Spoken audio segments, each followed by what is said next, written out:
আমাদের বাংলাদেশের মানুষ কতটা নিকৃষ্ট হলে পশুর সাথে এমন কাজ করতে পারে, ভিডিওটা না দেখলে বুঝতে পারবেন না। ফুল ভিডিওটা দেখবেন। দেখেন যে গরুর জিব্বা কাইটা বালতিতে রেখে দিয়েছিল গতকালকে মাগরিবের নামাজের পর, আর সেই জায়গায় চলে আসছে। দেখেন অনেক লোক দেখার জন্য চলে আসছে। এই যে গরুটা, যে জিব্বা না থাকলে আমি কথা বলতে পারতাম না, আজকে সেই গরুর জিব্বা কাটে আলাইছে।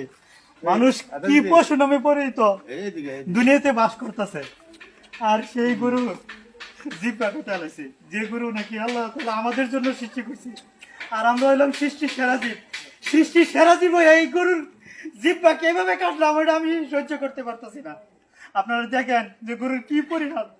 এই গরুর মুখে দাস লালা বাড়িতেছে, জিরবা কেটে লাইছে। আমি একটু এর আগে ভিডিওর মধ্যে দেখাইছে জিরবা হাতে নিয়ে পুরা 5 ইঞ্চির মতো জিরবাটা কেটে লাইছে। আর আমার একটু জিরবার মধ্যে যদি একটু শুই পড়ে, একটু কাড়া বিধে, আমার সারা শরীর কম্পন সৃষ্টি হয়ে যায়।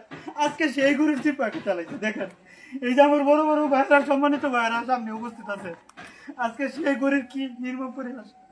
এই গরুর ভিতরে 5 মাসের বাচ্চা আছে। আজকে এই গরুটা আমি কিভাবে কি করব বলেন।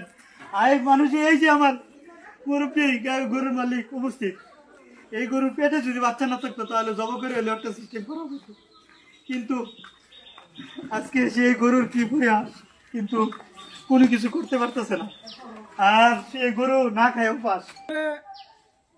এরকম একটা ঘটনা ঘটছে যে